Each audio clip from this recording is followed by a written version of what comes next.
Have you ever wondered what happens after we die? For decades, many have given themselves to understanding the mysteries surrounding death and whether there truly is anything after we kick it. While we continue to ask these hard questions, there are some things that we know. For instance, it's common knowledge that the human body decomposes after death. And over time, every component of the body literally gets stripped off. But what if I told you that there are some people whose bodies have remained just so, even decades and decades after death? It might seem like fiction, but this is absolutely true. And in this video, we'll be looking at the interesting story of one nun whose body has apparently managed to defy Father Time, Saint Bernadette of Lourdes. Catholicism, as we know it, is one of the most popular religions in the world. At the same time, it can be one of the most mysterious, and over the years, we've seen several examples of incidents that completely defy logic happening. The life and death of Bernadette Soubirous can easily fall into that category. This was a woman who devoted herself to spreading the gospel and whose life contained so many miracles that it was no wonder she was eventually canonized. Born in January 1844, Bernadette Soubirous was the daughter of a miller and a laundress. She was the oldest of 9 kids, and life was pretty tough at the time. With her parents being part of France's lower class and having 9 children to cater to, things were definitely a tad challenging. That said, Bernadette's godmother and aunt, Bernard Castereau, was a moderately wealthy woman. She owned a tavern, and, from the income made there, she was able to lend a hand in supporting their family. Still, things didn't necessarily get better, as an economic hardship had befallen the French nation early into Bernadette's life. The family lived in extreme poverty, and to make things worse, Bernadette had also fallen sick. At a young age, Bernadette contracted cholera and suffered severe asthma, sicknesses that followed her all her life. Her ailment was pretty terrible, and because of it, she only measured 4 feet and 7 inches in height. Nevertheless, she tried her best to live a normal life. She attended a day school conducted by the Sisters of Christ and Christian Instruction of Nevers, and although her constant illnesses affected her education, she gave her all in school. The Lady of Immaculate Conception. Anyways, over time, things got so bad for the Soubirous family that they literally had to live in a 1-room basement that was formerly used as a jail. They were housed by Bernadette's mother's cousin, enduring the terrible living conditions, as they were simply just trying to get by. On February 11th, 1858, while gathering firewood with her sister, Toinette, and a friend near the grotto of Massabielle, a 14-year-old Bernadette had her first vision. According to official records, Bernadette's sister and friend had crossed a little stream in front of the grotto and walked on while she stayed behind to take off her shoes so she could cross the water. While lowering her stockings, she suddenly heard the sound of a powerful, rushing wind, but nothing around her was moving. Suddenly, Bernadette saw a dazzling light and a white figure coming out of a niche in the grotto. In later testimonies, Bernadette claimed that the figure she saw was that of a small, young lady, but her sister and friend who were with her confirmed they did not see a thing. 3 days after the first vision, Bernadette and her sister Marie, as well as several other girls, were returning to the grotto after Sunday Mass. All of a sudden, Bernadette fell to her knees, saying that she had seen the same figure again. The apparition eventually disappeared, although Bernadette acclaimed a few days later that the figure she had been seeing had told her to return to the grotto every day for a whole fortnight. Bernadette obliged, and this period of having daily visions eventually came to be known as La Fiftaine Sacrée, or for those who might not speak French, the Holy Fortnight. According to reports, Bernadette's parents, particularly her mother, were initially embarrassed and even tried to forbid her from going to the grotto. I mean, the poor girl probably didn't even know who she was seeing or what the motive was behind these visions. But after word of her vision spread, They eventually let her leave. Most people who heard of the visions believed Bernadette was seeing the Virgin Mary, but she never exactly said this was who was appearing to her. Instead, she described the lady as wearing a white veil and a blue girdle, while also having a yellow rose on each of her feet. To be fair, this image was quite similar to that of a statue of the Virgin Mary at a local village church. Still, Bernadette never exactly confirmed that she had been seeing the Virgin Mary in her visions. Anyways, Bernadette's story continued to spread like wildfire among the townspeople.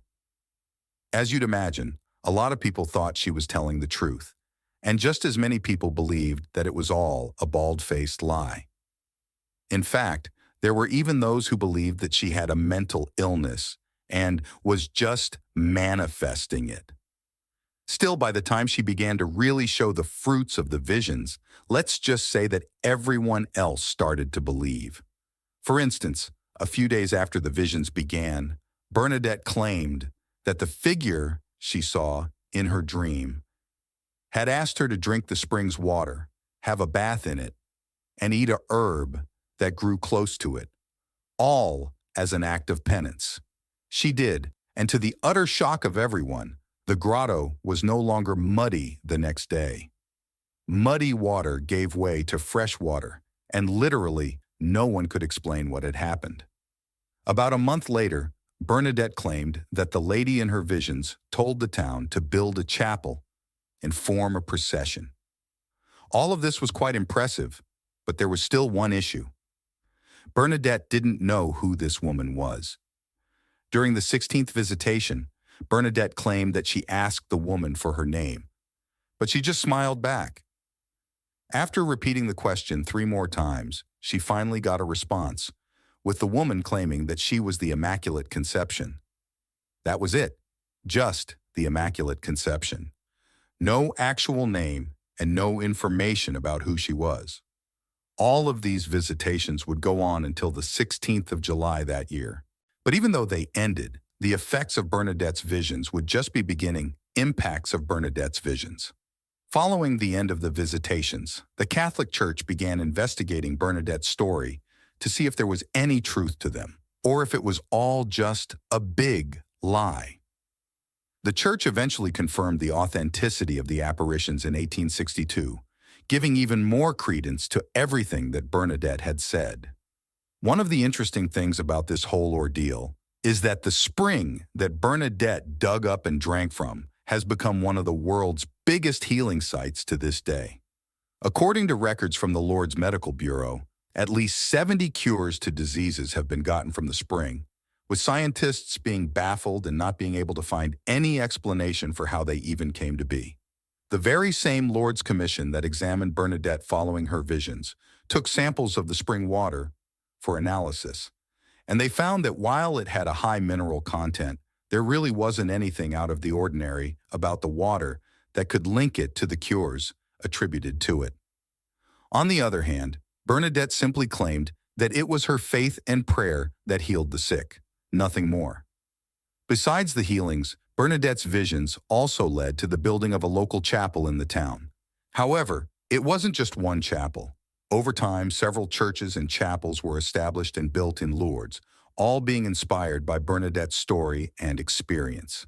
Today, the Sanctuary of Our Lady of Lourdes is one of the most popular Catholic pilgrimage sites in the world. Almost 1 million people attend pilgrimage here every year, many of whom come to worship and also to drink from the miracle spring, Bernadette's latter days. Now, you might think that Bernadette would be proud of how popular her spring has become and the impact that her church has had, but this might not necessarily be true. According to reports, she disliked the attention she was getting as a result of the visions and the visits. So she decided to relocate to a hospice school run by the Sisters of Charity of Nevers. This was actually where she learned to read and write, as most of her formative years were spent battling her many illnesses.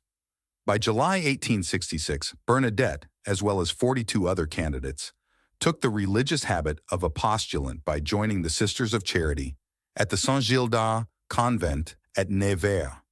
She was given the name Marie Bernard by the Mother Superior there, and she began a life of devotion to Saint Bernard, her patron saint.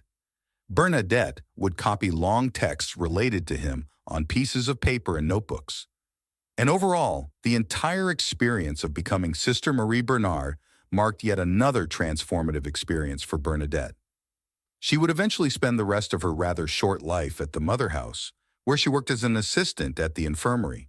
Later, she worked as a sacristan, making ornate embroidery for things like vestments and altar cloths. Despite all of the attention she had garnered, Bernadette was said to have been a very humble spirit. As she herself put it, the entire result of the visions was to enhance the gospel in some way. She was used as a tool for that, and now that the work was done, it was only right that she continued to live her life. Even though she preferred to remain relatively detached, Bernadette continued to follow the development of Lourdes as it became a pilgrimage shrine. She wasn't present at the consecration of the Basilica of the Immaculate Conception in 1876, but she at least kept tabs on how her hometown had developed, all thanks to the divine visits that she had gotten. Sadly, her childhood health issues continued to get worse. Bernadette suffered chronic asthma, and she even contracted tuberculosis of the bones and lungs. For several months, Bernadette was left without the ability to take part in active convent life. She eventually passed away due to complications from her long-term illnesses in April 1879. By the time of her death, Bernadette was just 35 years old. According to reports, she had died while praying the Holy Rosary, with her final words being, "Blessed Mary, Mother of God, pray for me." Her body was eventually laid to rest in the St. Joseph Chapel, right on her convent's grounds. The incorruptible body. Several years after her death in 1921, Bernadette was declared blessed by Pope Pius X. The same pope canonized her in December 1933, marking the Feast of the Immaculate Conception. But even after her passing, Bernadette continued to ruffle feathers. This time, there was a huge controversy over her body. You see, in September 1909, the Catholic Church, as well as Bishop Gauthier of Neve, decided to exhume Bernadette's body. This activity was done in the presence of representatives who were appointed by the church, as well as 2 medical doctors and a sister of the community. And to their utter shock, Bernadette's body had apparently not decomposed. According to reports, the crucifix that Bernadette died with, as well as her rosary, had oxidized, but her body remained incorrupt and not decomposing. This discovery was one of the major reasons why Bernadette was eventually canonized, and following it, her body was washed and reclothed before it was reburied in a new casket. Once again, Bernadette's body was exhumed in April of 1919. This time, a doctor who examined her body claimed that he had noticed some significant signs of mummification forming on her skin. The doctor added that Bernadette's skin had also disappeared in some places, although it was still present on most parts. Following this examination, Bernadette's body was once again reburied, and a third examination came in 1925. This time, the church took relics from Bernadette's corpse and sent them to Rome. From these relics, an accurate imprint of Bernadette's face was molded to make a wax mask. The goal was to present any corruption of her body, while imprints of Bernadette's hands were also taken to help with body presentation and the making of wax casts. Understanding incorruptibility. The fact that Bernadette's body remained untouched was a pretty interesting one. But while you might believe this was an incredible occurrence, it's actually a bit more common than you might think. You see, a central part of the Christian faith is the belief in the concept of mortality. At the end of the day, everyone dies. One of the most important things to note is the often confused difference between a sister and a nun, which is especially confusing thanks to the fact that nuns refer to each other by the title sister. According to Simply Catholic, though, a sister deals with outreach. They might work in healthcare or do community work like at soup kitchens, that type of thing. Or they may have more typical sounding jobs, like working at a nonprofit liturgical printing press, for instance. Either way, sisters usually live in a convent, a sisters-based residence that might contain a chapel, individual rooms, and so on, and leave when necessary. A nun, on the other hand, lives in a monastery and pretty much never leaves. These nuns live lives that are separate from the world, dedicated to meditation and consecrated to God. If you envision a Buddhist monk or any other cross-cultural, universal idea of an isolated, hermetic individual dedicating their lives to quiet study, introspection, and a focus away from all things secular, then you've got a good baseline from which to work to understand the rules nuns have to follow. In the case of nuns, they also believe they serve a spiritual function, using their prayers as a constant entreaty in intercession to the divine on behalf of humanity. A modern nun's overall basic schedule isn't too different from what it would have been hundreds of years ago. Get up, pray, eat, pray, clean a bit, read, work, have some conversation, and so on. Every nun nowadays has to follow their orders and monastery's daily schedule. Some are stricter than others, and some are more outgoing. Outgoing enough that they have websites explaining to the world what exactly it is that they do. For instance, orders such as the Benedictines in Herefordshire, England, get up at 5 a.m., pray, eat, have free time, work in the garden, and so on. The Visitation Sisters of Philadelphia have a similar routine, starting the day at 5:30 a.m., and engage in similar activities, including arts and crafts projects and computer-based projects.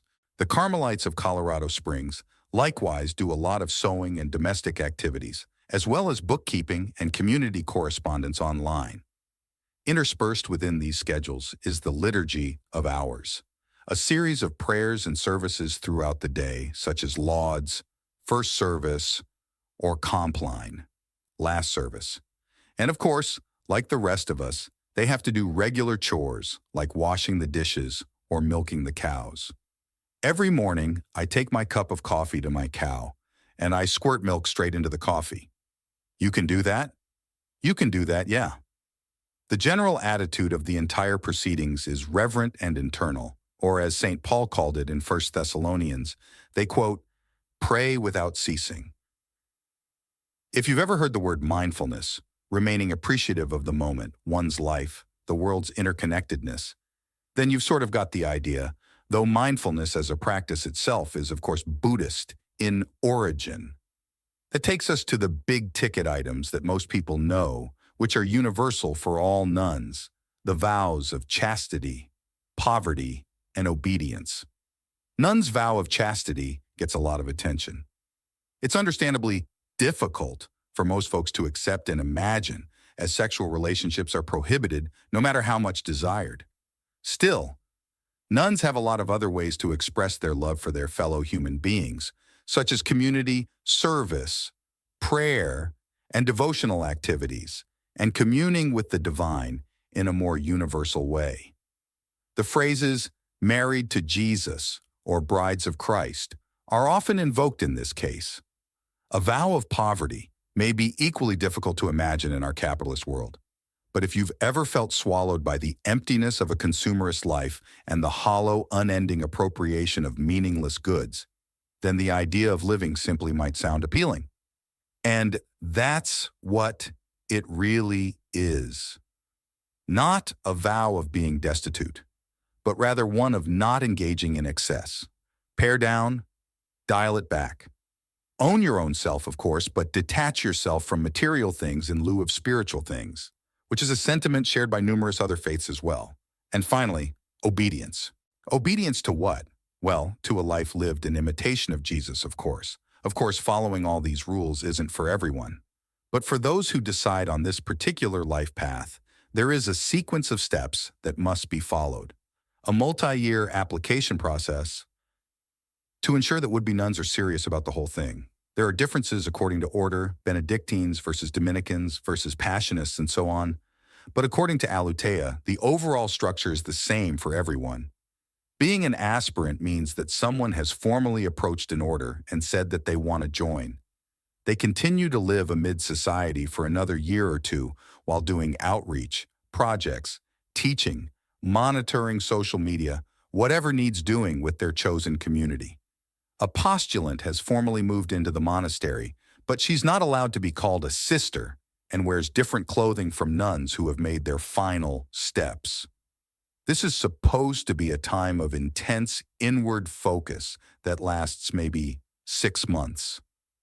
Sister, have you considered the seriousness of what you're doing? Yes? A novice has been officially accepted and can start classes and training, take vows, and possibly change her name. After this, there are ranks leading up to fully professed nun and eventually Mother Superior, who's in charge of a monastery. Some other rules nuns have to follow, as Kiwi Report says: keep on your habit, no luxury foods. And as of a 2016 papal instruction by Pope Francis, limit social media. Now that might be the hardest vow of all. Check out one of our newest videos right here. Plus, even more grunge videos about your favorite stuff are coming soon. Subscribe to our YouTube channel and hit the bell so you don't miss a single one.